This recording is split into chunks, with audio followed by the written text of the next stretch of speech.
Chapter 1. You'll be his bride. For 1 year. In return, your father lives.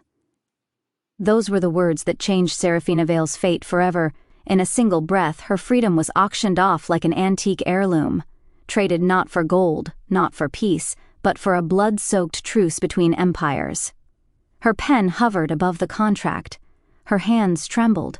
She'd never even met her would-be husband, the cold-hearted alpha prince of the Lycan syndicate. But she'd heard the rumors. Everyone had. Kairo Volkov, heir to the richest, most dangerous MAFIA family in the supernatural underworld.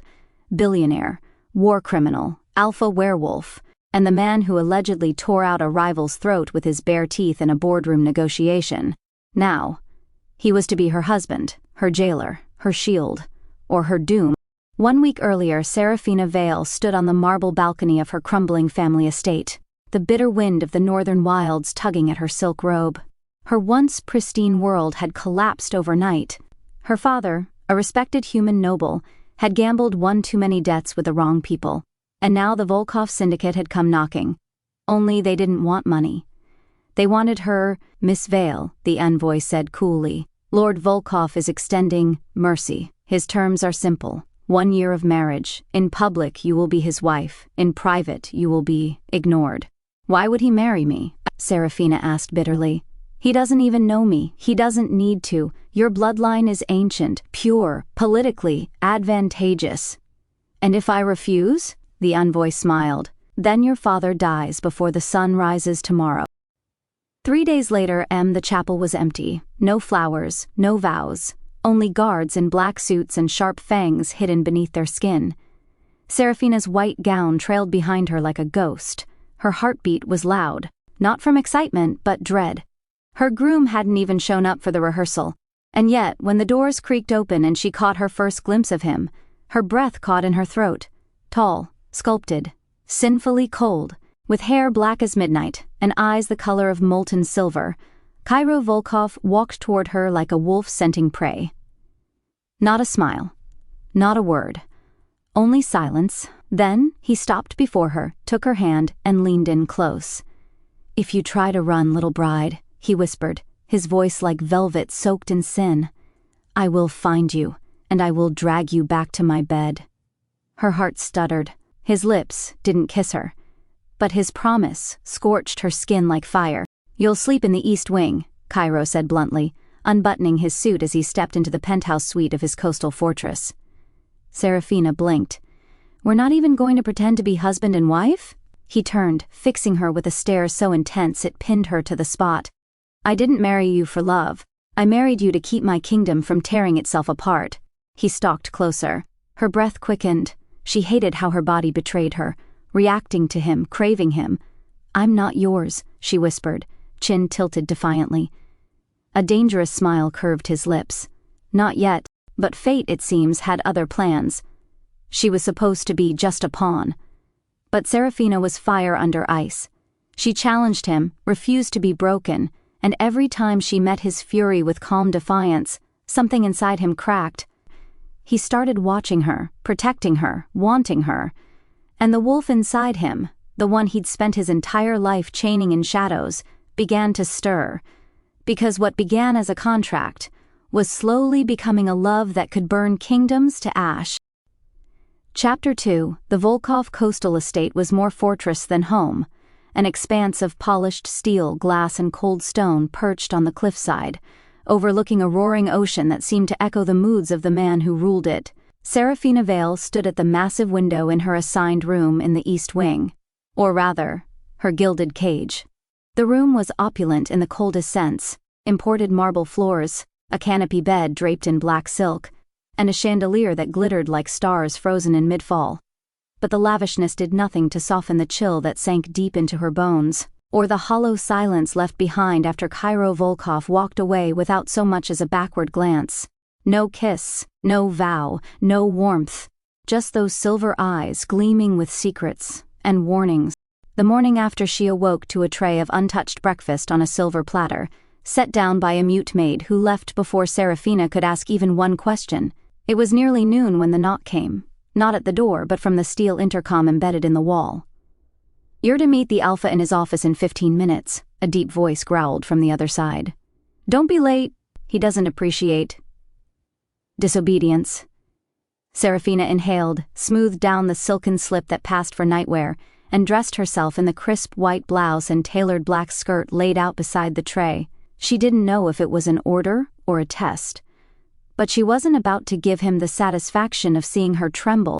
The office was dark, the only light filtering in through narrow floor-to-ceiling windows that cast long bars of gold across the sleek obsidian floor. Kairo Volkov sat behind a grand desk of black marble, a crystal tumbler of amber whiskey in his hand, though it wasn't even 1 p.m. He didn't look up right away, just continued reading the file in his hands as if she weren't there. Seraphina stood tall anyway. "I was told you wanted to see me," she said evenly. Finally his silver eyes lifted, unreadable, sharp, impossible. "You're not here to wait for instructions like a servant. You're my wife now. That means you act like it." She blinked. "Does that include speaking in press releases, looking pretty for cameras, and staying out of your way?" "It means you stop dressing like you're about to work in a flower shop," he replied, casually cruel, "and start behaving like someone who carries the weight of the Volkov name on her shoulders." He stood then, all 6'4" of lethal power wrapped in a 3-piece custom-cut suit. "You'll be trained. You'll be assigned a security detail.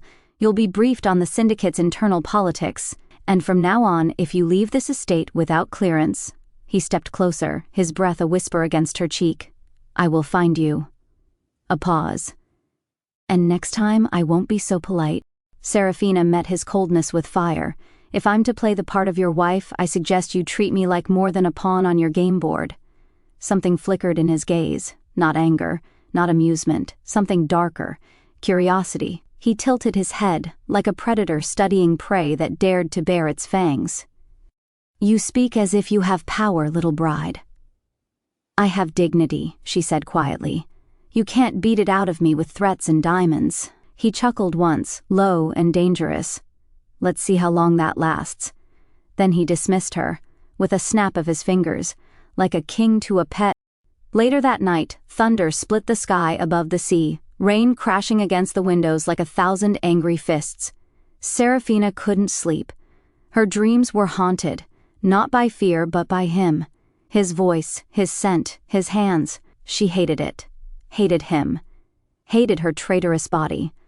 Unable to stand the suffocating stillness, she padded barefoot through the halls. She didn't know where she was going, just that she needed air. But then she heard it, a low growl echoing from behind a half-open door. Curiosity lured her in. It was a private training room. Weapons lined the walls, and in the center, shirtless, sweating, and furious, was him. Kairo, punching a sandbag so hard the seam split. His muscles were roped with power, scars cutting across his back like a story never told. Seraphina should have walked away. Instead, she stepped in.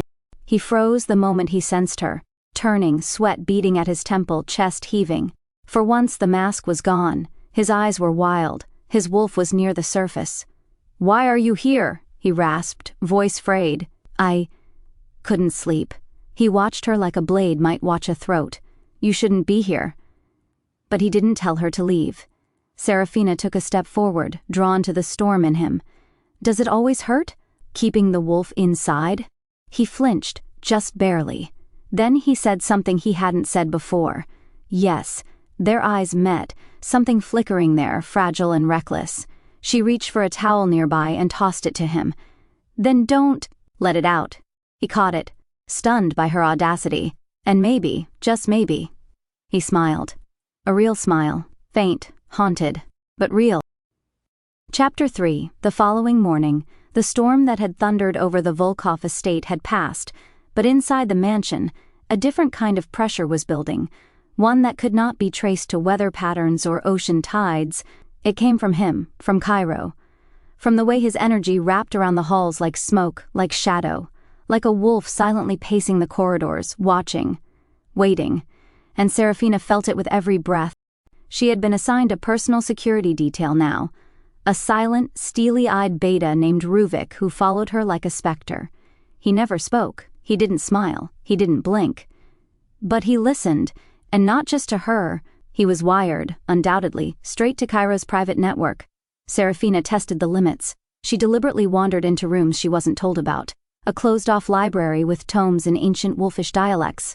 A sitting room full of rare paintings, one of which bore a golden-haired woman who looked hauntingly like her. She asked Ruvik questions, knowing full well he wouldn't answer. Did she belong to him too? Was she another wife? Another political puppet? Did she break before I will? No response, only silence, and the tension of being watched, observed, recorded. That evening, Seraphina was summoned by Kairo's assistant, a raven-haired Omega named Calder, who wore tailored suits and diamond ear cuffs like armor. He ushered her to a walk-in wardrobe the size of a ballroom. The Alpha requests your presence at tonight's Syndicate Council dinner. You'll sit beside him. Speak only when spoken to. Smile when necessary. And under no circumstance are you to contradict any statement he makes. Understood? Seraphina raised her chin. Is there a punishment if I do? Calder didn't answer. He only handed her a gown. It was crimson, backless, high-slit, meant to be worn, not questioned. She was dressed and painted like a perfect political trophy, and when Kairo entered the foyer to retrieve her, she saw the flicker in his gaze that gave him away for just a heartbeat. He was stunned. He didn't say it, but his eyes said everything. She's not just useful, she's beautiful. Dangerous. Radiant. Try not to cause an international incident, he said with cool sarcasm, offering his arm. And you try not to growl at every man who looks at me, she shot back, slipping her hand into his. The tension sparked like a live wire between them. The Syndicate Council was gathered inside a high-rise tower in the heart of Vulgaris City. The room was shaped like a circle, no windows, no exits without keycard access. Each Syndicate faction had a seat, the Black Fangs, the Lunar Blades, the Crimson Echo, and at the head, Kairo Volkov, Alpha of the North, Billionaire prince of the dominant Volkov bloodline. They looked at Seraphina as if she were a weakness, a soft spot, a human mistake. But she met every gaze with calm pride, her fingers curled gracefully around the stem of her crystal glass. She's mortal? Asked Lord Ekron of the Crimson Echo, a dragon shifter with golden eyes and a smirk that never touched his soul. Kairo's voice cut like a blade. She's my wife. Yes, Ekron purred, but does she have teeth? Would you like to find out? Seraphina said sweetly, smiling. The room went still. One of the Black Fang delegates choked on his drink. Kairo didn't flinch, but his hand curled protectively around Seraphina's waist beneath the table, unseen by all but felt by her like a burning brand. She speaks with my voice, Kairo said darkly, and my authority. Any insult to her is an insult to me. There were no more smirks after that. Silence reigned as their bulletproof limo pulled away from the tower, but it wasn't comfortable, not anymore. It was heat, friction, tension stretched to the edge of something new and dangerous. Was I supposed to be silent? She asked quietly, her voice a thread of silk and steel. You were supposed to be safe. I don't want safety, Kairo. I want truth. I want real. He turned his head slowly, his jaw clenched, silver eyes locked on hers. I don't do real. You could, she whispered, heart pounding. If you let yourself. A pause. Then he reached out, gently brushing a strand of hair from her cheek, the softest touch he'd ever given her, and it lit her on fire. Don't tempt me, Seraphina. That night later, as she undressed alone in her chambers, her hands trembled, not from fear, from the ache, the craving, because she'd seen it, the storm behind his mask, the longing buried deep in his restraint. He wanted her, and she... Gods, she didn't know when it had happened, but she wanted him too, the man beneath the monster, the Alpha behind the crown, the broken heir who protected her with growls and silence and silver fire. A knock startled her. She turned, barefoot, robe barely tied. And there he was, Kairo, soaked from the rain, eyes wild, chest rising and falling like he had just run here. I shouldn't be here, he said hoarsely. Then why are you? He stepped closer. Each step was a war. When he was inches from her, his breath ghosting her cheek, his hands clenching at his sides, he said, Because I can't stop thinking about you, and I don't know what to do with that. She reached up, fingers trembling as they brushed his collarbone. Then don't do anything, she whispered. Just feel. For once. He leaned down, their lips brushed, just barely, a whisper of what could be. Then he jerked away, like it hurt. "Good night, Seraphina," he said tightly, vanishing into the shadows once more, leaving her breathless and burning. Chapter 4. The Volkov estate had always felt too quiet, but tonight it was too quiet. Even the waves crashing against the cliffside below seemed hushed, like the ocean itself was holding its breath. Seraphina paced her room, robe trailing behind her as the wind whispered against the tall windows. Something felt wrong, off, like the world had tilted an inch to the side and no one had noticed but her. She touched the pendant around her neck, a gift from Calder earlier that morning. A security token, he'd said. Enchanted. A precaution, he'd added with a glance that said more than he was allowed to explain, in case anyone ever tries to touch what belongs to the Alpha. At the time, she'd thought it was just another layer of control. But now, her skin prickled. She felt eyes on her. It happened in seconds. A whisper of movement, a shimmer in the shadows. Then, crash. The window shattered inward with an explosion of glass and wind, and before she could even scream, two masked figures were in the room. They weren't human. Their growls were low, guttural. Their claws gleamed silver under the moonlight.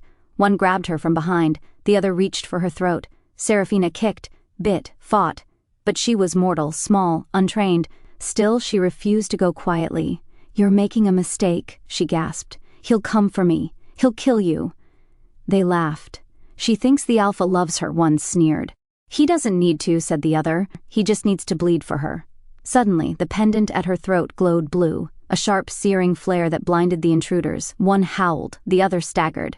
And then the door exploded, not opened, not kicked, exploded, and in the doorway stood Kairo Volkov, eyes glowing white, chest bare, veins pulsing with energy that cracked the air like lightning, and his voice, "Get away from my wife."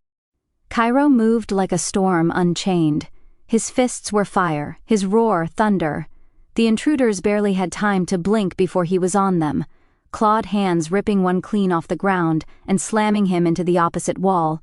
The second tried to flee. Didn't get far. Kairo leapt, his body shifting midair, bones cracking, muscles stretching. His wolf emerged, massive, black-furred, glowing-eyed. Half man, half beast. An alpha in his truest, rawest form. Seraphina could only watch, frozen, not in fear but awe. He was beautiful, terrifying, hers. The second intruder screamed as the alpha's jaws closed around his shoulder. There was a blur of motion, a snap, silence. Then, panting, bloodied, trembling, Kairo turned to her, still in partial shift. His wolf eyes locked onto hers. He took a step forward, then another, and another. She pressed herself against the wall, breath shallow, not because she thought he'd hurt her, but because she could feel the storm inside him, wild and barely restrained. He was trying to suppress it, for her. "Kairo," she whispered. He froze. His claws twitched, his chest heaved. Then slowly, painfully, he forced the shift back. Flesh replaced fur, muscle folded into bone. And then he was just a man again, shirtless, scarred, shaking from rage and restraint. He fell to his knees before her, not out of weakness, but out of something far more terrifying. Vulnerability. "You're hurt," he rasped, reaching for her trembling hands. "Tell me you're not hurt." She blinked back, the sting in her eyes. "I'm fine, you came." He looked up at her, and she saw it again. That thing behind his mask, the beast that wasn't rage or dominance or pride, but need. "I smelled your fear," he said softly. "I was downstairs, half asleep, but I smelled it, and I shifted so fast it nearly tore me apart." Seraphina sank to the floor beside him. Their knees touched. She reached for his face, cupped it in her palms. He leaned into her, like a starving creature begging for warmth.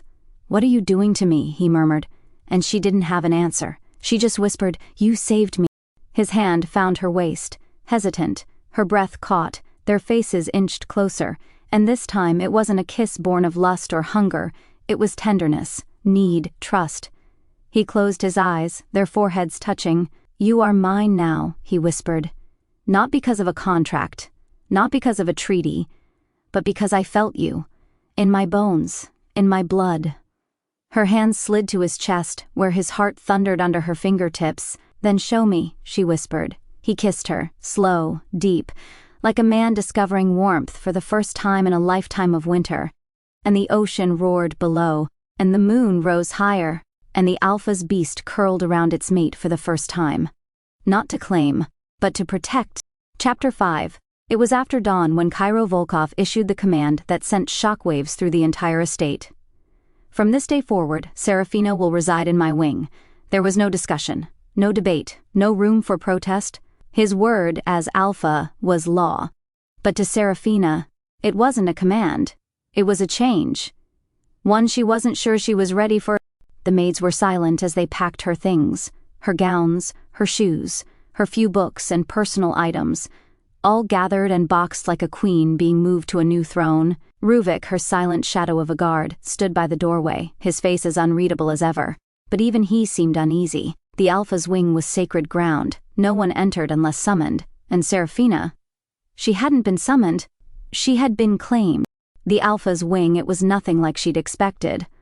The long corridor beyond the reinforced glass doors was warmer than the rest of the estate. The walls were rich with tapestries, the floors covered in deep navy rugs embroidered with silver thread, paintings hung in gold frames, not of cities or women or war, but of forests, wild, ancient forests, like the ones she dreamed about as a child.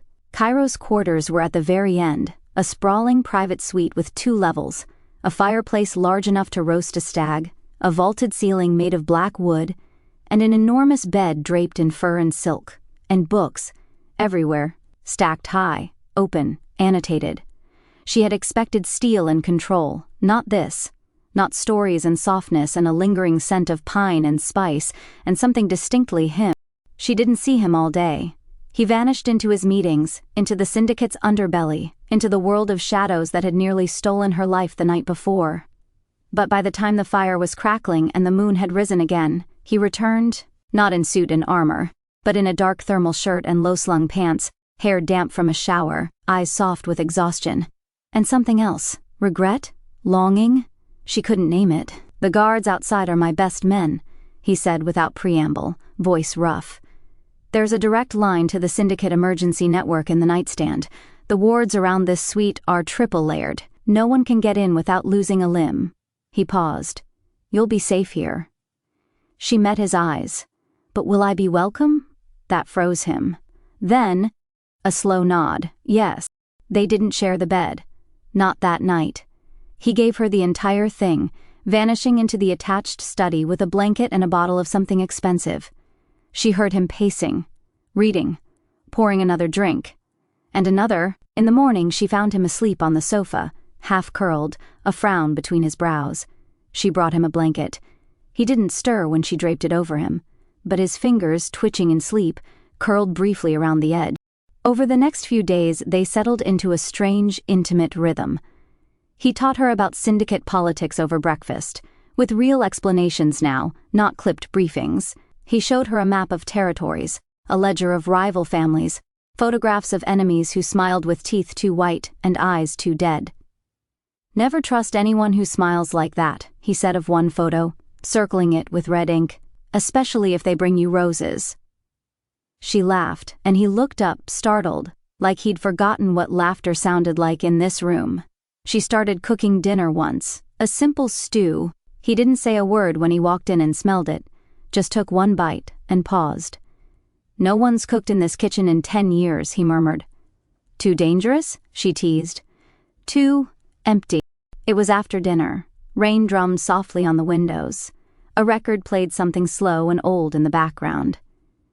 Seraphina sat on the floor, sorting through a box of books from her room. He lounged in the armchair nearby, sipping whiskey, watching her. He had a look on his face she couldn't decode. Not hunger, not amusement, something older. She picked up a worn copy of Wuthering Heights. "You've read this?" she asked. "Twice," he said. "The man's a monster. But the girl, she chooses him anyway. She loves him," she said gently, "even though he's cruel, even though he breaks her." He tilted his head.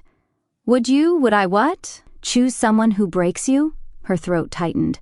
"I'd choose someone who bleeds when I do, who protects me not because he owns me, but because he wants to, because he can't not." Silence. Then he stood, crossed the room, and knelt before her. "Seraphina." Her heart beat wildly. Yes? I'm trying not to want you. She inhaled sharply. Why? Because once I do... His eyes burned silver again, the wolf brushing the surface. I won't be able to stop. His hand slid to her cheek, soft, warm. He stroked her jawline with reverence, like she was fragile, sacred. And when he kissed her this time... It wasn't desperate. It wasn't a claim. It was gentle. Their lips moved slowly, exploring, memorizing, learning. His other hand cupped her waist, fingers trembling slightly. She curled into him, hands sliding under the collar of his shirt, feeling his heartbeat, thunderous, real, alive. And hers, they didn't go further, not that night. But when he pulled back, breathless and raw, he rested his forehead against hers and whispered, "Stay." And she did, in his arms, all night, wrapped in his scent, his warmth, his unspoken promise. You are mine, and I will never let anyone hurt you again. Chapter 6. For 2 weeks, peace reigned in the Alpha's wing. A fragile, flickering peace, like candlelight in a storm. Kairo and Seraphina were not lovers. Not yet, but they were something infinitely more dangerous in the eyes of the world, 2 hearts beginning to beat in rhythm. And someone noticed. Kairo received the summons in the early hours of the morning, delivered not by his assistant or a syndicate messenger, but by a courier wearing the Volkov crest, the ancient one, the one etched with the Ouroboros and the full moon, a symbol of bloodlines and legacy. It meant only one thing. The Volkov elders had called him. They hadn't gathered in person in nearly a decade, not since his father's death, not since Kairo became the Alpha Prince. Now they demanded his presence. And he already knew why. Seraphina awoke alone in the bed, the sheets still warm from where his body had been wrapped around her hours earlier. No note, no whisper of where he'd gone, but she felt it, in her bones. Something had shifted, the wolves were stirring, and the pack, the old rigid bones of it, had felt the way Kairo looked at her now, as if she wasn't a contract, as if she wasn't a tool, as if she was his. Truly, the Volkov ancestral chamber was hidden in the northern mountains, carved deep into the bones of the earth. Only blood could open the gate. Only those of the royal line could enter. Kairo stood before a semicircle of figures cloaked in black and gray, their faces weathered by war and ruled by tradition. Elder Vishon, Elder Mirel, Elder Dova, the oldest, her eyes nearly blind, but her sense for weakness sharper than any blade. And she spoke first. The mortal bride is becoming a distraction. Kairo didn't blink. She's becoming my wife. Elder Morel scoffed. She was never meant to be more than a bridge, a treaty. You were never meant to feel. What I feel is not your concern. It becomes our concern when your judgment falters, Vishon growled. You've begun pulling your guards from the eastern border. You've delayed the Crimson Alliance summit. Your scent has changed, Kairo. You are mating. That last word sent a hum of unease through the chamber. Mating, not just marking, not possession. Bonding. You would threaten the foundation of this empire over a mortal girl? Kairo's voice dropped to a growl. I would tear down the entire effing empire if it meant she lives. Gasps. A chair scraped against stone. Elder Dova rose. Then you are no longer the Alpha we raised. You are a man. A beast. A fool. His hand clenched. And then, you will either end the mating bond before the next full moon, or you will step down as heir to the Volkov syndicate. Back at the estate, Seraphina waited in the library long after nightfall, curled in the velvet armchair with a book she hadn't turned a page in for over an hour. Kairo hadn't returned, but someone else had come, Lord Virion, an alpha from the eastern outlands, tall, blonde, unnaturally pale, a political ally of the Volkovs, and a predator in the truest sense. He arrived with a gift, a box of wine-soaked roses, and a smile too sharp to be sincere. The Alpha Prince has been summoned, he said, taking a seat without asking. So unfortunate. To leave a woman as exquisite as you unattended. Seraphina stiffened. I'm fine on my own. Of course you are. But I wonder, does he know what you are? She froze. Excuse me? A danger, Varian whispered, leaning forward. You have the Alpha's scent on your skin, but not his mark. That makes you tempting. Before she could react, he was on his feet, stepping closer. Too close. You don't belong in his world, Seraphina, and when the elders strip him of his title, you will be nothing. Her hand slid toward the hidden knife Kairo had made her wear in her garter. Virion saw it, smirked, and backed away. "Tell him this," he said, voice turning to poison. "The East does not bow to love stories." Then he was gone, and Seraphina was left shaken, angry, and more determined than ever. Kairo returned just before dawn, his knuckles bloodied, his jaw clenched, his eyes wild with rage he was barely keeping caged.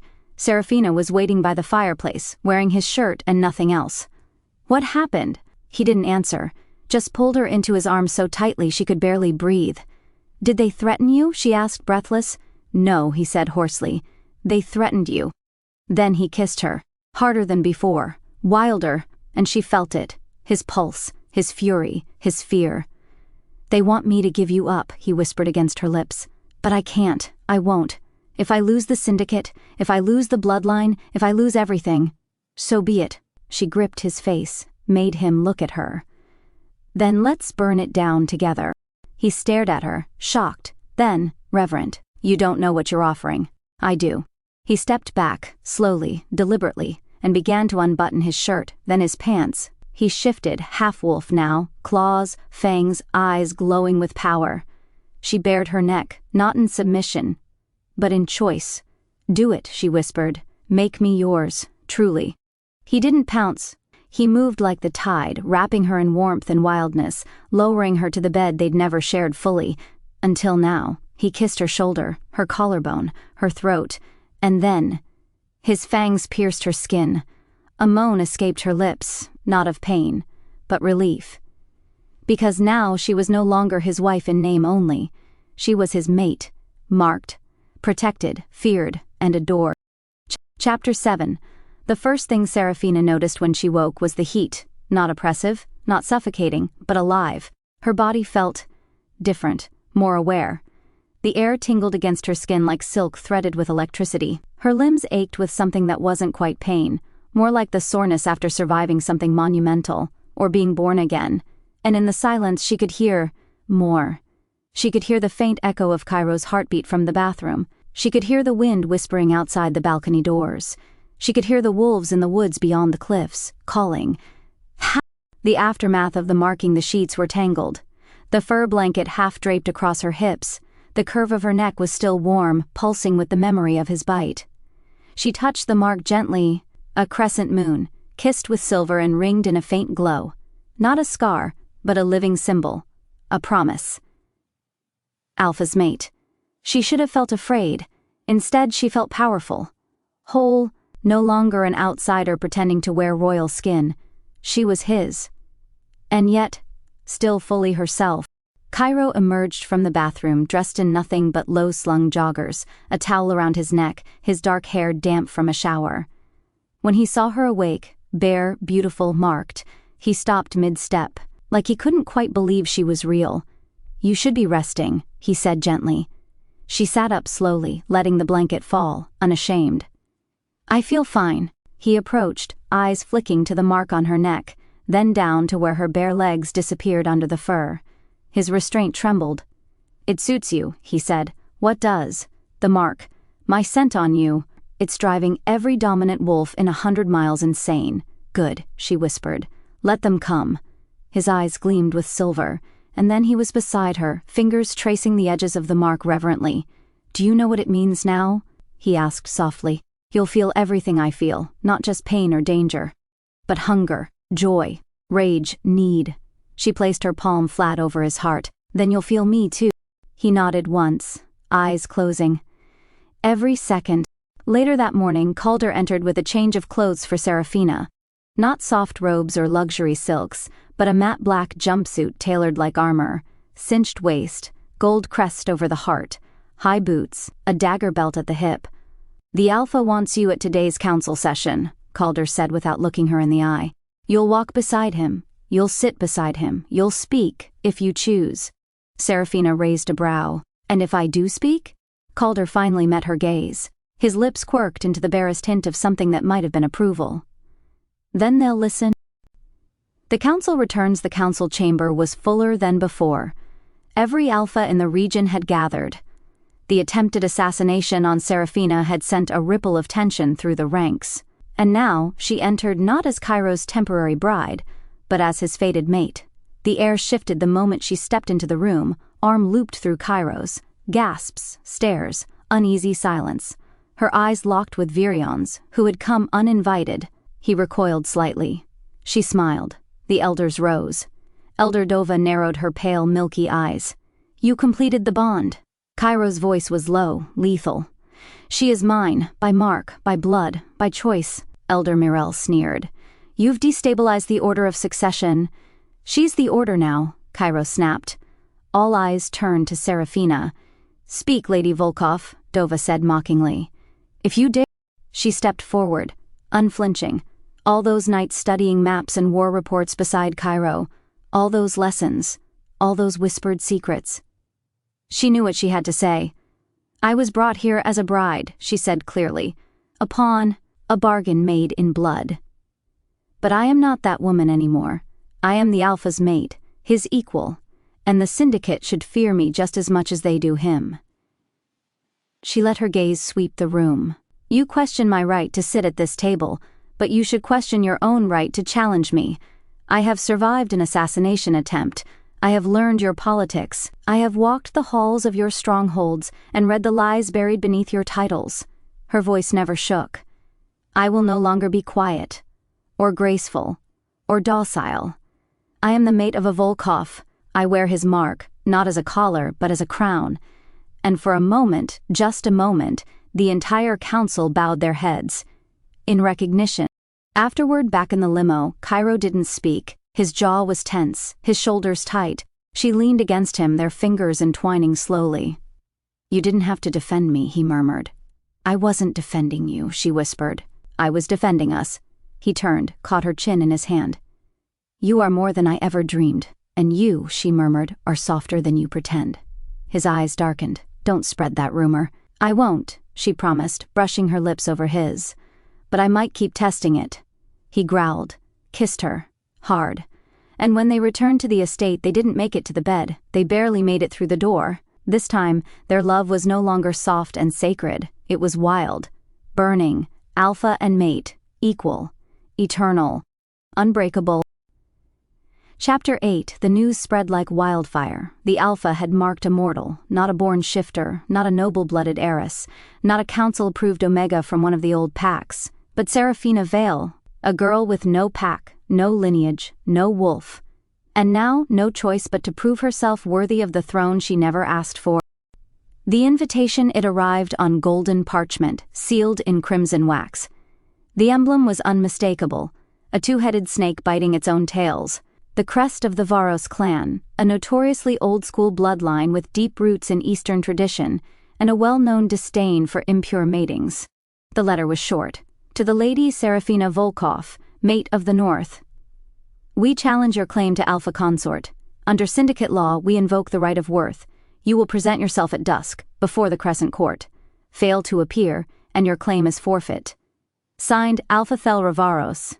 When Seraphina read it, her hands didn't shake, but Kairo's did. "They're baiting you," he growled, pacing the width of their suite like a caged storm. "You don't owe them a damn thing. And if I don't show up," she asked calmly, "they'll try to strip your name from the registry, unmate us legally, paint me as an alpha ruled by lust, not power. So then I'll go," she said simply. Kairo stopped. His silver eyes flared. "You don't understand what the right of worth is, Seraphina. It's not a debate, it's not a speech, it's a duel. You stand in a circle. You face an opponent chosen by the challenger, and they fight to break you. And if I win," she asked softly, "then no one can ever question your place at my side again." There was silence. Then I'll win." She spent the rest of the day in the courtyard, training with Calder. To her surprise, he was a brilliant teacher, cold, efficient, and utterly unflinching. "You don't have a wolf," he said, circling her with a wooden practice staff. "So you use what they don't expect. You don't match force, you match speed, you match strategy." Seraphina ducked a blow, blocked another, spun low and swept Calder's leg from under him. He landed hard, and smiled, just slightly. "You might not have teeth," he murmured, "but you've got fire. That's more dangerous." Kairo watched from the balcony above, not interfering, but not relaxed either. He watched her like a general watching a precious weapon sharpened before battle. And yet, there was something in his gaze that wasn't just strategy. It was awe and fear. The Crescent Court was an open-air amphitheater carved into the edge of a stone cliff, overlooking the dark sea below. The moon hung full and golden in the sky, watching, just like them, the elders, the alphas, the enemies, and the people. They all came to watch the mortal queen be broken. Seraphina walked into the arena draped in black leather, her hair braided back from her face, the mark on her neck glowing faintly under the moonlight. Kairo walked beside her, every muscle in his body coiled with tension. He didn't speak, but he touched her hand once, at the edge of the circle. "If it gets bad, you'll stay out of it," she interrupted. He bared his teeth in frustration. "You are my mate, which means I fight with your name, not behind it." Their eyes locked. She stepped forward and entered the circle. A hush fell. Then from the far side of the ring came a tall, sharp-eyed woman with hair like fire and a sword at her back. Thalra Varos's sister, a hybrid shifter, fast, cruel, deadly. She entered the circle with a mocking smile. "Cute dress," she purred. "Shame you'll bleed all over it." Seraphina didn't flinch, didn't speak. The moment the horn sounded, the challenger struck. The hybrid came at her like lightning, claws extended, eyes glowing amber. Seraphina dodged left, rolled, snatched a weapon from the center rack, a curved staff, and spun to parry a blow aimed at her ribs. Sparks flew, cheers erupted, but Seraphina didn't hear them. She moved with singular focus. Every lesson from Calder, every night spent studying pressure points in Cairo's library, every breath she'd ever held, she released it all, a twist, a feint, a jab under the ribs, followed by a slam of her knee into the woman's solar plexus. The challenger gasped, snarled, shifted fully, now a half-wolf, foaming, rabid. She leapt, and Seraphina pivoted low, driving her staff up under her chin. The crowd screamed, blood flew, the hybrid collapsed, panting, defeated, alive, but broken. Claiming the court, Seraphina stood in the center of the ring, chest heaving, hair wild, staff raised. "Is there anyone else who questions my place beside the Alpha Prince?" Silence. Then one by one, heads began to lower. A bow, first from the Western Alpha, then the Southern, then Calder, then even Elder Morel. And finally, Kairo stepped into the ring, slow and proud. He reached for her and pulled her close. "You didn't just win," he whispered in her ear. "You became a legend." Aftermath back at the estate, neither of them spoke for a long time. He sat beside her in the shower, washing the blood from her hands, from her hair, from the corners of her mouth. She leaned into him, boneless, exhausted, alive. "You shouldn't have let me do that," she whispered. "I would have burned the world to stop you," he murmured. "But I saw the look in your eyes. You weren't afraid." "Not of them," she said softly. He met her gaze, and something shifted. He kissed her like it was worship, like her strength had broken the last chain around his heart. That night, they made love not in heat, but in reverence. His hands trembled. Hers didn't. He murmured her name like a vow.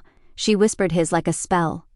And when they finally fell asleep, tangled in furs and sweat and new power, the full moon stood sentinel, watching, guarding, blessing. Its chosen queen. Chapter 9. The world changed after the duel. Not suddenly, not with fanfare, but like the tide shifting under the moon, subtle, deep, and undeniable. Seraphina was no longer called the mortal bride in hushed voices behind closed doors. She was Lady Volkov. She was the Alpha's mate. She was the one who stood in the circle and didn't flinch, and that name came with power, but also with enemies. The Summit of Iron and Ice convened once every 5 years. A neutral ground meeting of the syndicate's most dangerous and powerful pacts, North, South, East, and West, where ancient bloodlines negotiated territory, trade, and war. Usually only alphas and their war generals attended.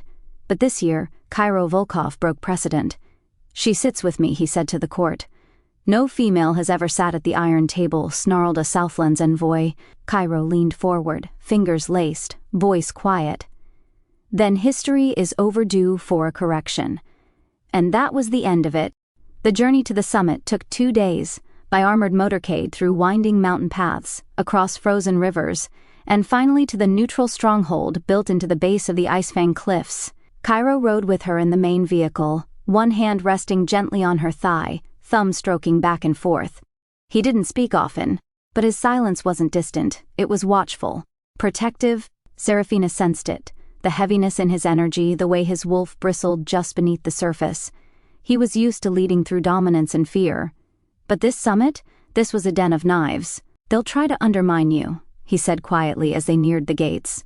Speak only when necessary. Smile less, and if you feel even the faintest scent of aggression, tell me. I'm not a lamb, Kairo. No, he murmured, turning to face her. You're fire, but fire burns brightest when controlled. I don't want them to mistake your heat for recklessness. She placed her hand over his heart. Then let them see my fire. And remember that it's your fire, too. He kissed her then, a soft, reverent brush of lips. But it said everything. We do this together. Or not at all. The summit chamber was cut from stone and steel, a brutalist circle with no windows, only slits in the ceiling that let in shafts of moonlight. At its center, the iron table, a ring of forged black iron etched with the names of every alpha to ever rule. Kairo sat at the head, and Seraphina, without hesitation, took the seat beside him. A ripple went through the room. Alphas from the south bristled. The west stared in stunned disbelief. The eastern delegates murmured to one another in code. And yet, none dared speak. Not until Alric Varen, the southern alpha, broke the silence. We come here to negotiate territory, not entertain side pieces. Seraphina met his eyes. Calm, deadly. Then it's fortunate I'm not here to entertain you. I'm here to prevent another civil war over a border dispute your people started. Gasps. Someone choked. Kairo didn't even flinch. He simply turned to her. Would you like to explain the proposal, wife? She smiled, glad. She rose from her seat, sliding a single scroll onto the table.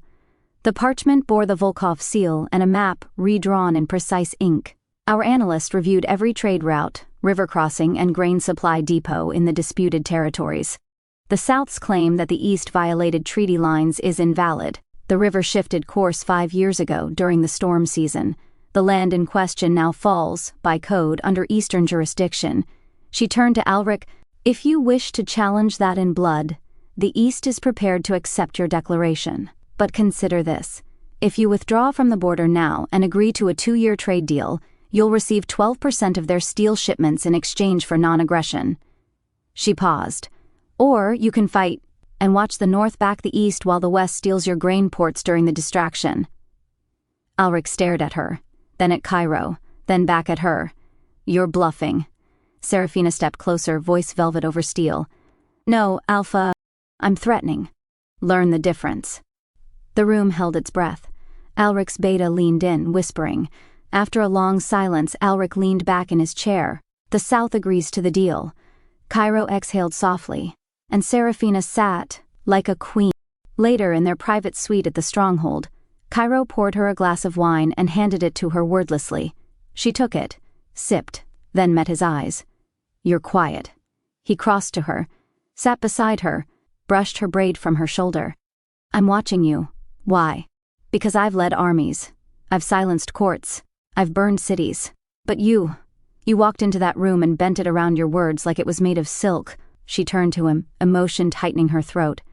I've never been anything like that before. You've always been like that, he said, voice low. You just never had the stage to prove it. He leaned in, lips brushing her ear. You are the most dangerous creature I've ever known, Seraphina Vale.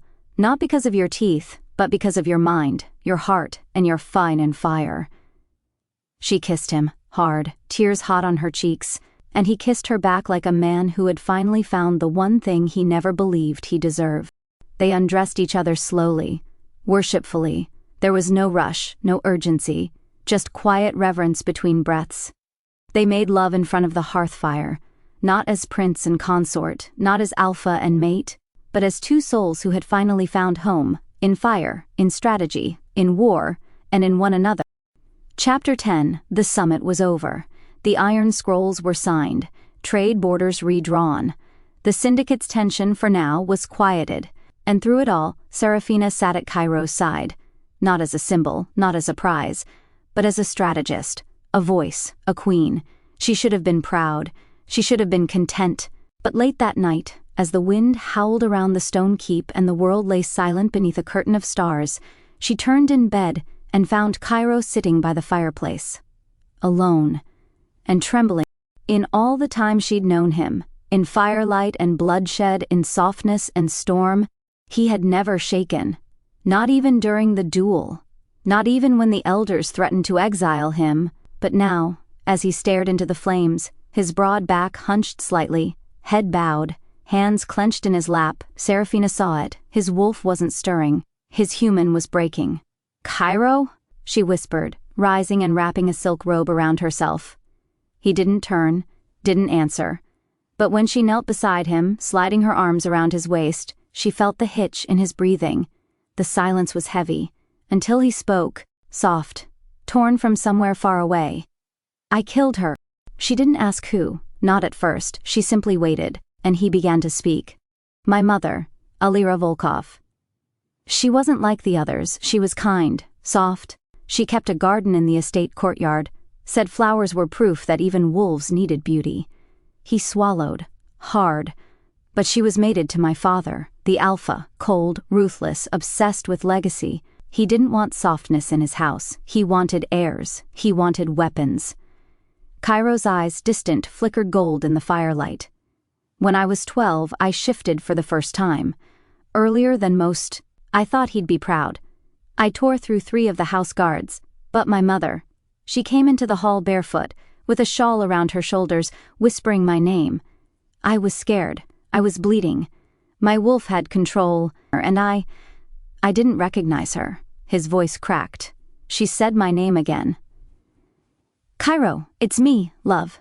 Silence. Then I lunged. Seraphina's breath caught. He still hadn't looked at her. "My father locked me in the north cellar for 3 days. Let me starve. Let the guilt fester. When I came out, he told me I'd done him a favor. That love made alphas weak. That mothers made wolves soft." A tear rolled down his cheek. "That was the day I stopped letting anyone near me." She held him not like a consort, not like a mate. Like a woman holding a man whose heart had been shattered for so long it forgot how to beat without bleeding.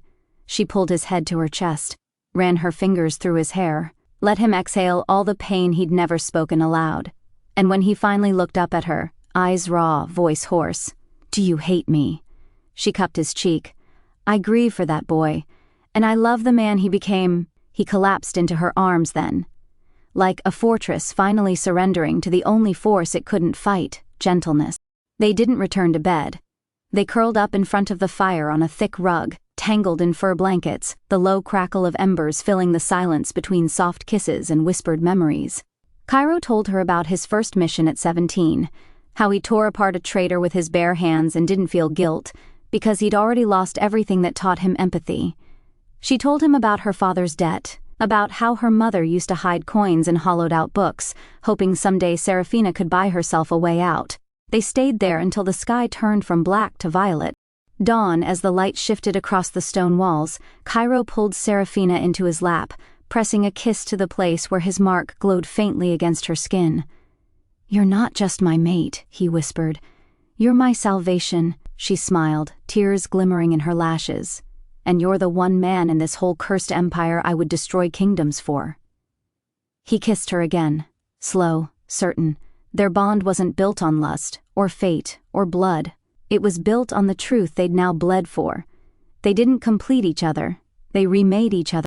Chapter 11, they never saw her as a threat. And that was their mistake. They thought if they could separate her from Kairo, they could break her. They thought wrong. The abduction, it began like any other afternoon at the estate. Seraphina had taken a walk alone through the lower gardens, a quiet moment between meetings, with only 2 guards trailing a respectful distance behind. The peonies were just beginning to bloom, the world was calm, and then came the gas, a soft hiss, a shimmer in the air. Her guards dropped soundlessly, unconscious before they could even call out.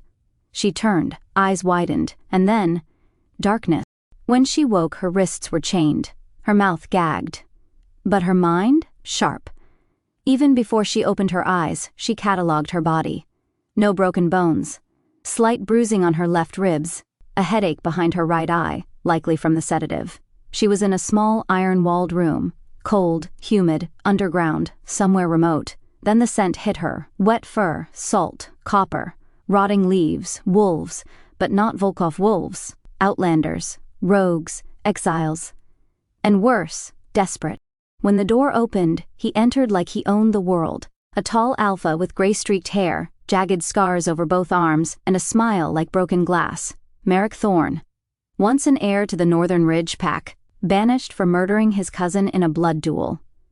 Now the leader of the Wildfang faction, a rogue group who rejected Kairo's modern rule and sought to return to pure strength.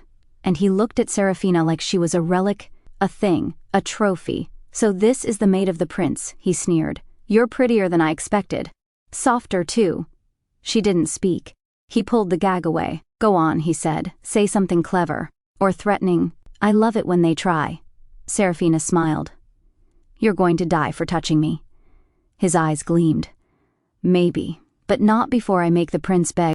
Back at the estate, chaos erupted. Kairo was in a war briefing when Calder burst through the doors, eyes blazing. "She's gone." The room fell silent. Kairo didn't move, didn't breathe. "Gone where?" he said, voice deadly soft. "Guard in ambush, 2 guards down, traces of hexroot gas, no ransom note, no scent trail." Kairo rose.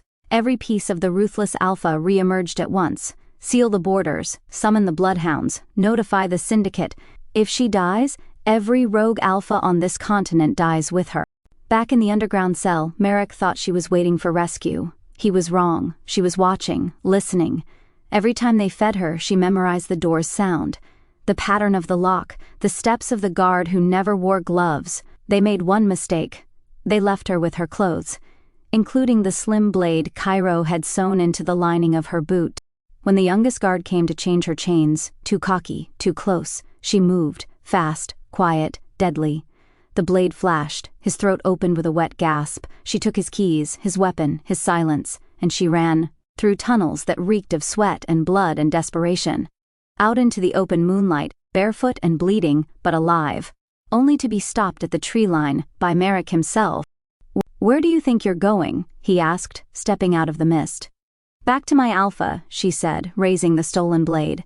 "You think you can fight me? You're not even a wolf." "No," she said. "But I don't need to be." He lunged. She ducked, slashed his thigh, rolled aside as he swung.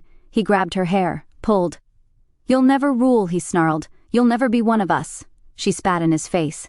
"I already am." Just as he raised his claws, a roar split the sky, and Kairo descended like... He was half wolf, half shadow. His eyes were pure silver. His claws gleamed with fury. He tore into Merrick with no hesitation, no mercy, no pause, ripping, breaking, roaring as if the stars themselves had betrayed him. Merrick fought back, tried to shift fully, but he was no match. Not now. Not for this version of Kairo. "You took her," Kairo growled, voice inhuman. "You breathed near her." He snapped Merrick's spine in two, and dropped him like garbage. She stood on her own. He turned to her then, covered in blood, shaking, and stopped. Because Seraphina wasn't cowering, she was standing, barefoot, dirty, blade in her hand, breathing hard, but alive, and beautiful. "You came," she whispered. "You saved yourself," he whispered back, approaching her slowly. "I just made sure he didn't touch you again." She collapsed into his arms, not from weakness, but from relief, and he held her like the world might end. That night they returned to the estate, and she bathed in his arms, warm water and lavender oil and hands that trembled as they washed her wounds. "I should have protected you," he said, over and over. "You gave me the tools," she replied, "and I protected myself." They didn't make love that night. They clung to each other, in silence, in stillness, in bond. Because now, it wasn't just passion, it was survival, it was war, and it was love. Chapter 12. The moon had just risen above the hills when the messenger arrived. A silver-eyed boy, no more than 14, carrying a scroll in both hands like it was a sword. "The pack calls for their Luna," he said to Kairo, voice trembling slightly. "They want to see her, meet her, judge her." He did not say what was obvious, that they wanted to decide if the woman who ruled beside the Alpha Prince was worthy of them. Later in their chambers, Seraphina stood before the mirror while Kairo laced her long black corset, His fingers were quiet, precise. But his energy was taut, his wolf stirred too close to the surface. "They'll expect someone soft," he said. "Someone polite, silent. You don't need to play that role. I'm not afraid of them. You should be." She turned, taking his hands. "I've stood before elders. I've faced assassins. I've walked through fire and steel beside you. If I fall here, it won't be because I wasn't strong enough. It'll be because I wasn't honest enough." His gaze sharpened. "Then be exactly who you are. And if they don't bow to that, I'll burn the village to the ground." She kissed him once, slowly, and whispered, "They won't need flames. Just truth." The village of Rivenrock was nestled in the mountain basin. Ancient stones and timber homes stacked like winding ribbons around the Alpha's hall. The pack gathering took place at the heart of it all, under a massive canopy strung with gold-threaded silk and pine boughs. Wolves of every age and rank stood in clusters. Children clung to mothers. Elders whispered behind gnarled hands. Dominants stood with arms crossed. And then Seraphina entered, not on Kairo's arm, but alone, barefoot, wearing a deep green velvet gown with long bell sleeves, her braid wound with twine and wolf teeth beads. No crown, no jewels, only the mark of the Alpha on her neck, glowing silver against her skin like a second pulse. No one said a word. Then an elder woman stepped forward, leaning on a carved wolf head cane. Her name was Mother Illyra, a midwife, lore keeper, and former Luna before Kairo's reign. She studied Seraphina with faded pale gold eyes. "Do you know why we gather?" she asked, voice like cracked pine bark. "To weigh the heart of the one who stands beside our Alpha. Not beside, with. Can you lead when he is gone? Can you raise our children with wisdom? Can you feed, protect, and scold us when we forget our place?" Seraphina bowed her head. "I can learn, I can listen, and I will bleed for this pack as if it were my own kin." The old woman nodded and turned to the crowd. "Then let her be judged." One by one they came forward, a little girl no older than 6, shyly asking, "Do you like wolves or rabbits better?" A teen boy asking, "Can you shift?" When she said no, he frowned. "But you wear the Alpha's mark?" "And I earned it," she said softly. The pack murmured. A hunter approached next. "Have you ever killed?" "Yes. With fear or with courage? With necessity." He bowed, not deeply, but enough. Finally, the circle of 7 elders stepped forward. They formed a crescent around her. One by one they placed objects before her feet, a strip of raw meat, a fang, a scroll, a dagger, a cup of blood, a lock of hair, and a wolf skull. Each symbol stood for a quality, strength, hunger, legacy, choice, sacrifice, birth, and death. The custom was ancient. The Luna must choose only 3. The rest she must leave untouched. She stepped forward. Kairo watched from the edge of the crowd, tense, unreadable. She reached first for the scroll, then the dagger, and finally, the lock of hair. The crowd gasped.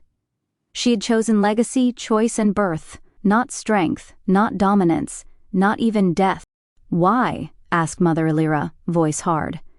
"Because this pack does not need another sword," Seraphina said clearly. "They already have the strongest Alpha this land has seen in a century. They don't need fear, they need future." "You reject death?" "No.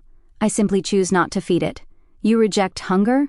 "I will never let this pack go hungry again, not for food, not for purpose." "You reject the fang?" Seraphina stepped forward, kneeling slightly. "Only until I grow my own." Silence, and then a howl, high, long, from the children, then the teens, then the guards, then the elders, and finally even Kairo. They howled, for her, not out of obligation, but reverence. Mother Illyra came forward once more. From her cloak she drew a small silver ring engraved with runes. "This belonged to the last Luna," she said. "Your hand is not hers, your reign will not be hers. But the fire is the same." She slid it onto Seraphina's finger. "You are our—" That night, in their private mountain home, Kairo took her to bed without a word, not because there was nothing to say, but because there was too much. His touch was soft, his kisses reverent. When he laid her down, he whispered against her lips, "They're not the only ones who see you now. I see you, and I'll follow you wherever you lead me, even into the dark." She kissed him back. "Then let's light it together." They made love with the window open to the night. No longer just man and woman, not even Alpha and mate, but leader and Luna. Two halves of the same legacy. Chapter 13. The winds change 2 weeks after the gathering, not in the sky, but in the energy of the pack. Something shifted. Whispers, subtle at first, began trailing Seraphina through the halls.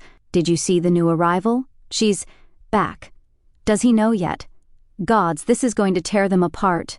It wasn't until the northern gates were flung open for a royal envoy, led by a woman cloaked in storm gray with a red sash of mourning down her arm, that Seraphina understood. Kairo's past had come home. Her name was Vera Dareth, and once she had been everything.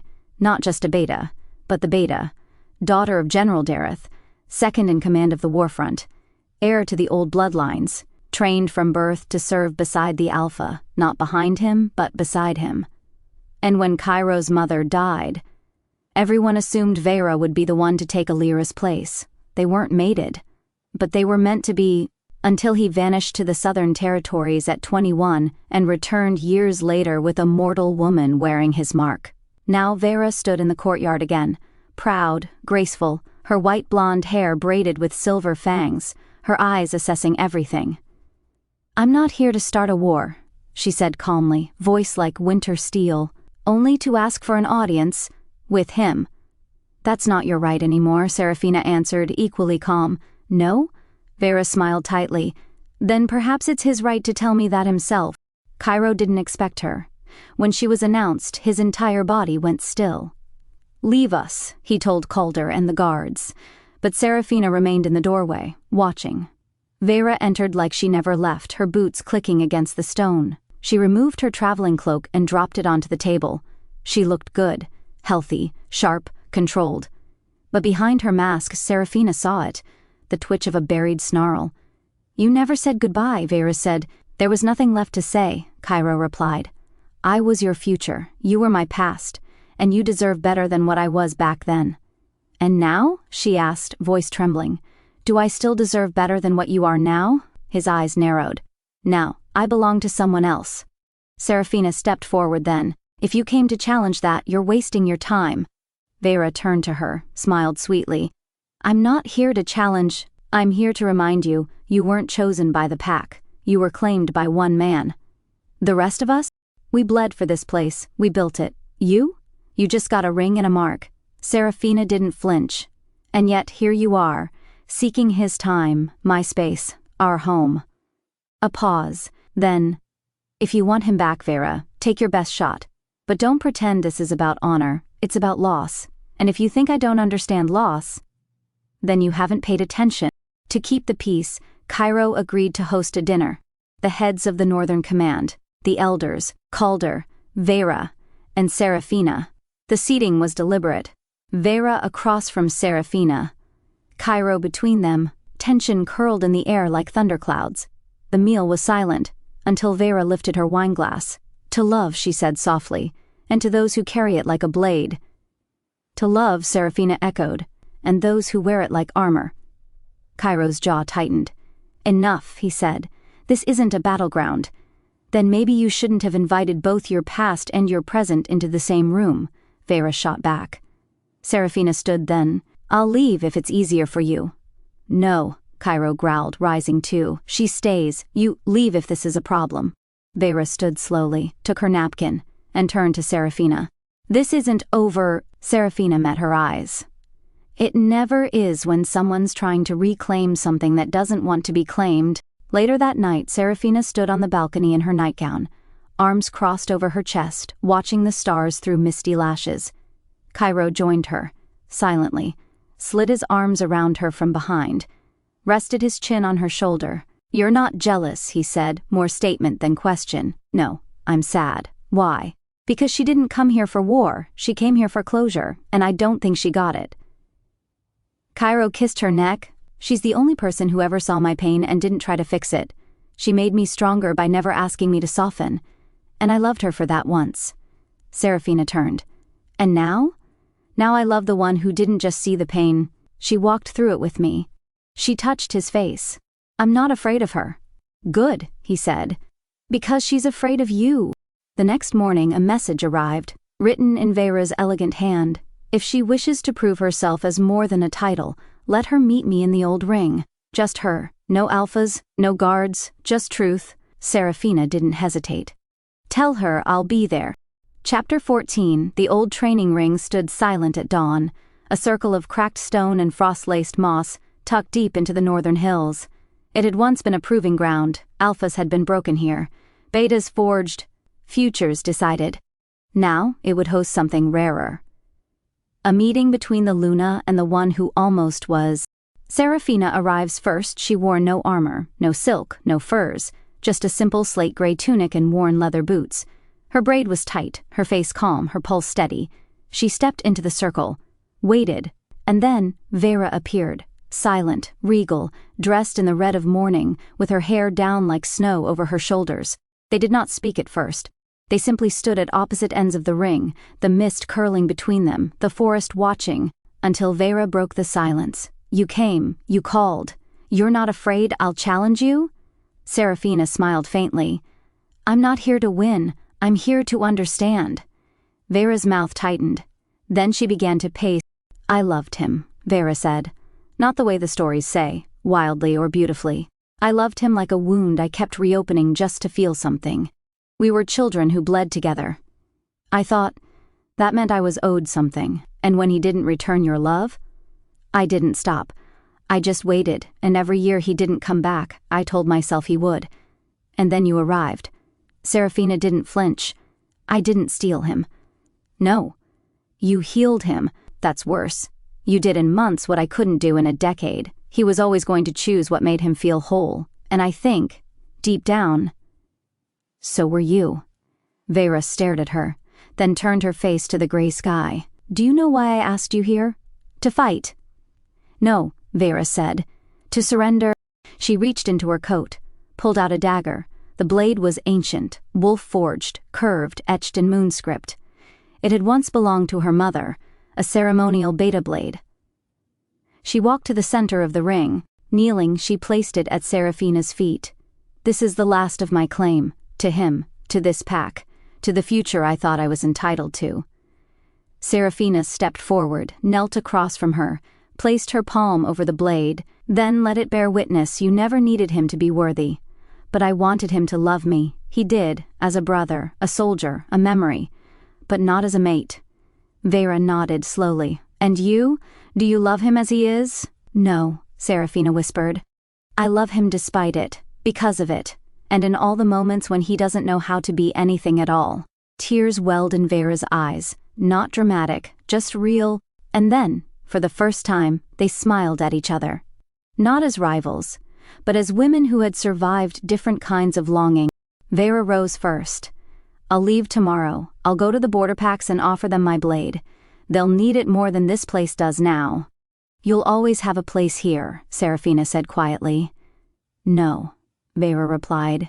I won't. And that's okay. You're not just his mate, Seraphina. You're his future. I was only ever his past. She turned, paused, then looked back one last time. Take care of him. He never learned how to sleep without flinching. He sleeps now, Seraphina whispered. Because I never leave. That night Kairo stood by the hearth when she returned, still wearing his coat from dawn, as if he'd been waiting all day. She stepped into his arms before he could speak, held him, silent, whole. It's done, she murmured. She's gone. Did she try to hurt you? No, she tried to let go of you. His arms tightened. And you let her? You already did. He exhaled slowly. And they stood like that for a long time, not as Alpha and Luna, not even as lovers, but as two people who had faced down the ghosts of the past and were ready to step into the light. Together. Later, Seraphina received a note, a summons from the High Council of the Syndicate. They wanted to test the legitimacy of her union to Kairo, to decide whether the marriage and her title as Luna would be recognized across all packs. Failure to appear would be seen as a breach of the accord, and attending would mean entering a city that had once wanted Kairo executed. She folded the letter slowly and said aloud, Then we go. And we remind them who we are.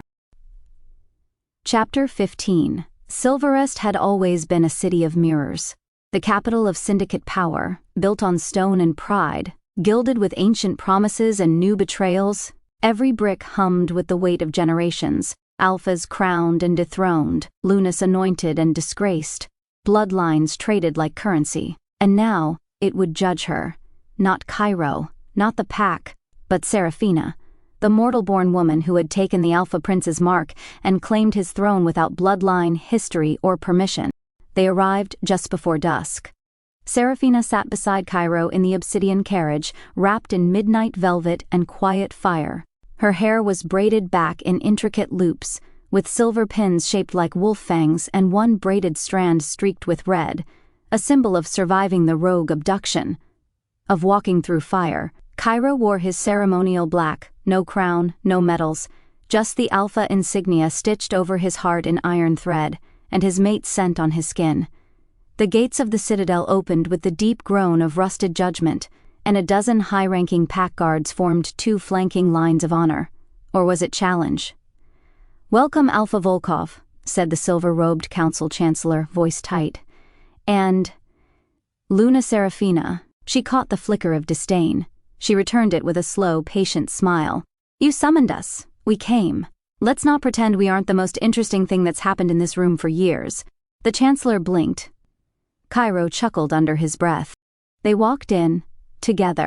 The citadel's hall of judicium was circular, stone benches rising in tiered rings like a coliseum. At the center was the tribunal seat, an ancient wolf-carved chair with runes that glowed when truth was spoken and burned when lies were uttered. Seraphina was led to the center, alone. Kairo remained on the outer edge, held back by tradition. The Elder Council began. 7 alphas, 5 betas. 3 omegas, chosen for balance, though balance was never truly their goal. Seraphina Elowyn, mortal born of no lineage, claimed by Alpha Volkov without right or challenge, intoned Elder Thamir. "We ask you now, what gives you the right to sit at his side?" She stepped forward, voice steady, clear, "Not his blood, not your approval. My right comes from surviving what none of you could have endured in silence. I've been hunted, threatened, taken, judged, and still I remain. You ask for pedigree, I offer proof." The room stilled, but Elder Vira, an alpha from the Eastern Sea, rose. "You dishonor our customs. You speak boldly, but where is your trial by Fang, your claim over the pack?" Seraphina didn't flinch. "If you want blood," she said, unfastening her velvet cuffs and baring her wrists, "take it. But understand, mine is the last blood I offer for this pack." "Are you threatening the council?" "No," she said, stepping into the center of the tribunal seat and placing her hand on the wolf-carved runes. "I'm reminding you that tradition isn't holy when it serves the fearful." The runes glowed. "Truth." Just as murmurs began to rise, a new voice echoed from the side chamber. "She lies." Gasps. A shadow emerged from the side alcove. Lord Erix Malden, the beta of the Southern Coal Ridge, and a former council candidate who had once been rejected in favor of Kairo's rise.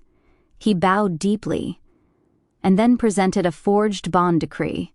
The Volkov pack bond was falsified, signed under duress.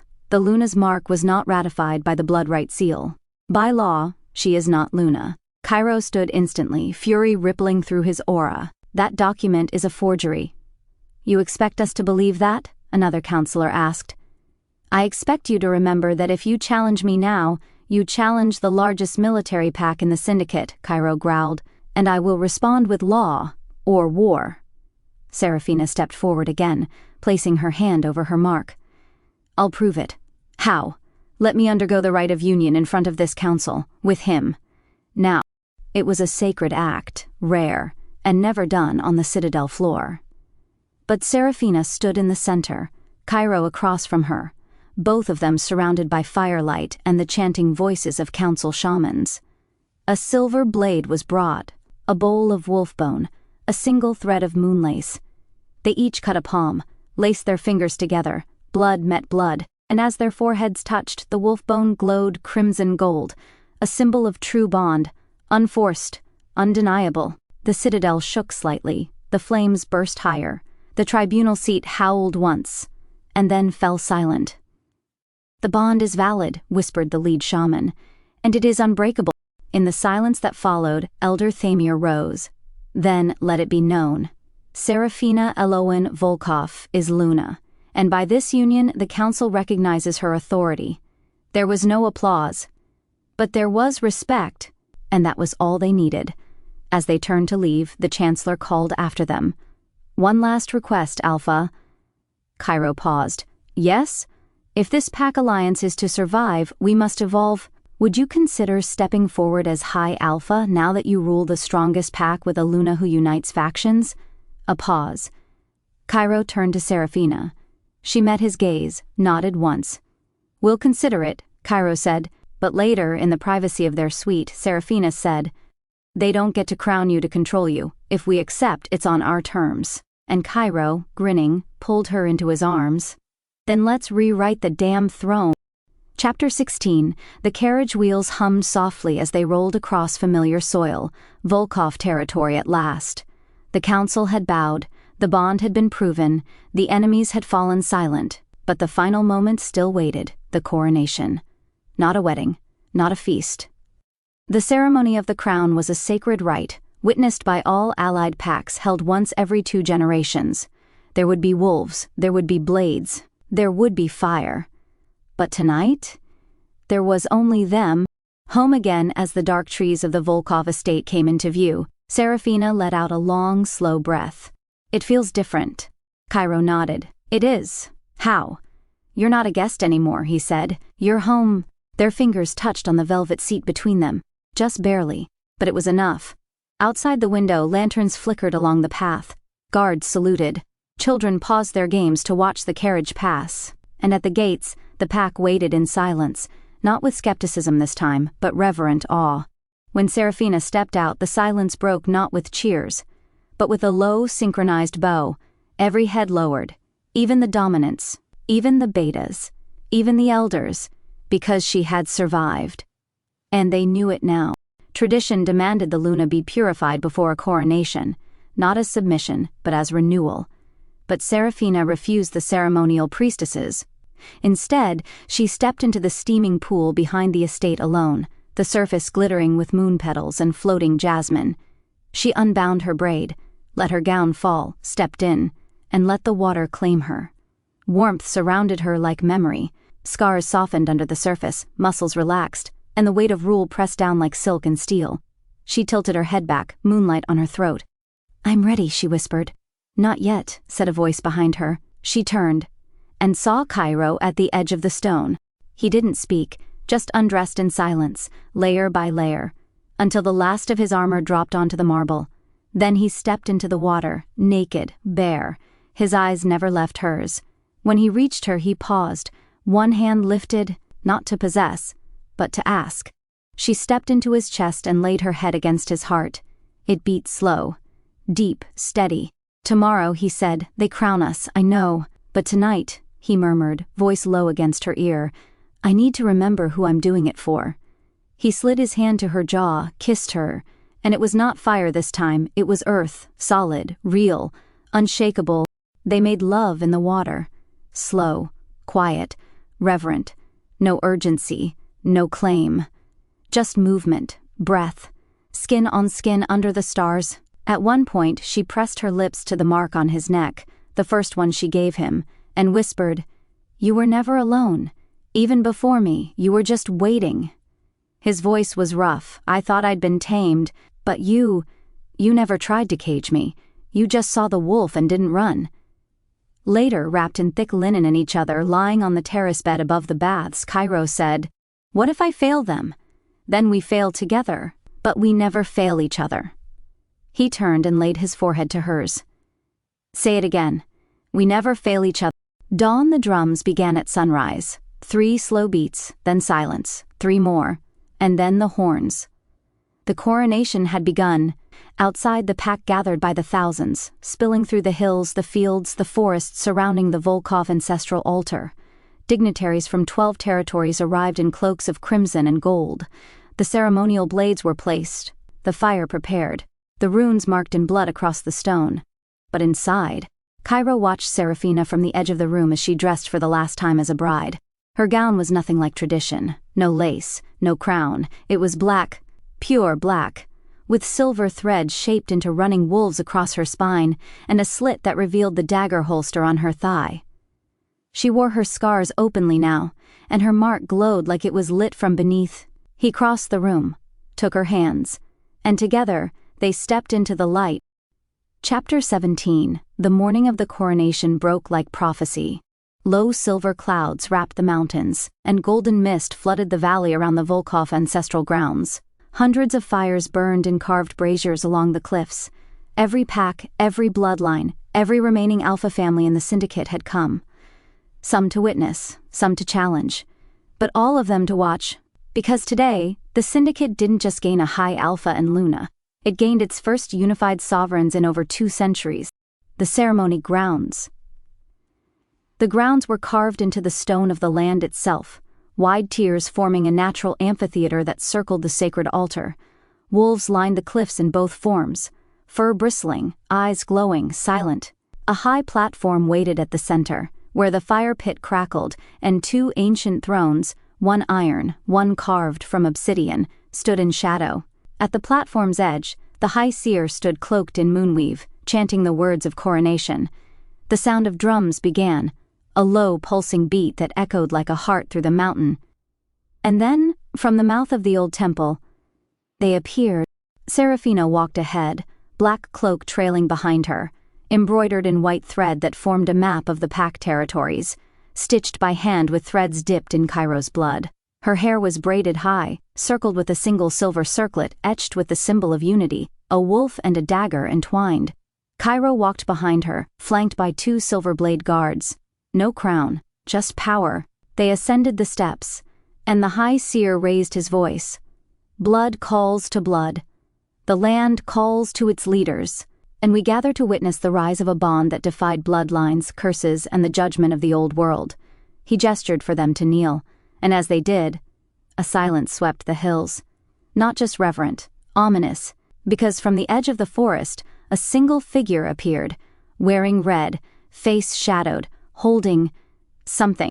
Gasps rippled through the pack as the figure stepped onto the stone. Guards moved, but Kairo raised his hand. Seraphina stood, her eyes narrowed.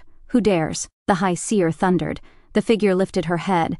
Seraphina Elowyn, Seraphina's younger half-sister, thought dead, left behind in the ashes of their father's crime-laden empire, but now alive, and holding a sealed scroll bearing the royal mark of the Ebon Ridge Pack. I come not as enemy, Seraphina said, but as blood, and as bearer of a truth that cannot be buried beneath silk and ceremony. You have no place here, Kairo growled, stepping between her and Seraphina. Then ask your mate, Seraphina said. Ask her what she never told you. Seraphina's hands tightened at her sides. Kairo turned to her. Sarah? She stepped forward, faced her sister. This is your last breath in my presence, Seraphina. Say what you must and go. Seraphina's face, gaunt, sharper now than Seraphina remembered, softened. You remember the night our father sold you? I remember everything. Then you must remember what you gave me. Seraphina stilled. Seraphina held up the scroll. This is your contract, the one you signed to protect me, the one that should have bound you to slavery, not freedom. Gasps. You gave me your name, your identity. You let them think I was the Elowyn heir. You made yourself disappear to protect me. Kairo's chest rose sharply. The crowd murmured. The council leaned forward. Seraphina approached Seraphina slowly. No blade, no threat. Only truth. I hated you for it. Because I didn't know how to live in a life that wasn't mine. I broke. I fled. But you became Luna. You took what they gave you and turned it into a crown. She knelt. Not in shame, but in surrender. I return your name, sister, and I beg your forgiveness. The seer turned to Seraphina. Do you accept her words, and the truth she carries? Seraphina looked out over the cliffs, the pack, the future, then turned to Seraphina. No, a beat, because I never gave it away. I only lent it, in love, and love is not a debt. She stepped forward, took Seraphina's hand, and raised her to her feet. You will not kneel here, you will stand beside me. Kairo stepped forward, laying his hand over both of theirs. Then let the bloodline of Elowyn rise, not as the past, but as the future. The high seer took the obsidian blade and cut a line across both their palms, Kairo's and Seraphina's. Their blood spilled together into the fire. The flames turned violet, a rare omen, one that meant blessing. The seer lifted the iron crown. placed it on Kairo's brow. Then the moon-silver circlet. He placed it on Seraphina's head. By blood, by bond, by blade, you are crowned Alpha and Luna of the Syndicate. Let all who see it know, the age of fractured packs is over. Unity reigned. Seraphina stepped forward. The wind caught her cloak. The fire behind her rose. You came to witness a coronation. You will leave with a vow. I vow that no child shall be sold as I was. I vow that no mate shall be marked without consent. I vow that we rise not by dominance, but by devotion. She turned to Kairo. Their hands joined again. And I vow to love you even when the crown fades, even when the wolves turn, even when the stars fall. He bowed his head. And I vow to follow you. Not as Alpha, not as king, but as the one who learned how to live only because you taught me what it means to be seen. Years later, stories would be told of the Luna who wasn't born of power but forged in it, of the Alpha who chose love over legacy, of a sister returned, of a pack reborn, but in the quiet places, beneath the stars, beside the fire, Kairo and Seraphina would still touch hands before sleep, no longer needing to fight, no longer needing to bleed, only needing each other. Epilogue. 10 years later. The Volkov estate had changed. Gone were the razor wire barricades, the grim fortress gates, the paranoia that had haunted Kairo's every step. Now wildflowers grew along the fences, and laughter echoed down the stone corridors. The war rooms had become libraries. The training fields had become playgrounds, and in the center of it all, still sharp, still beautiful, still quietly watching everything with eyes like silver fire, was Seraphina Volkov. Luna, mate. Mother. A morning at the estate the twins had already escaped by the time Seraphina stepped into the sunlit atrium. Alira, don't jump from the arch again, your wings haven't grown yet, she called. I don't have wings, Mama, came a very matter-of-fact response from the roof. I'm a wolf, not a bat. Then act like one and use the stairs. 8-year-old Alira grinned from above, flaxen curls tangled in ivy and bare feet dirty with earth.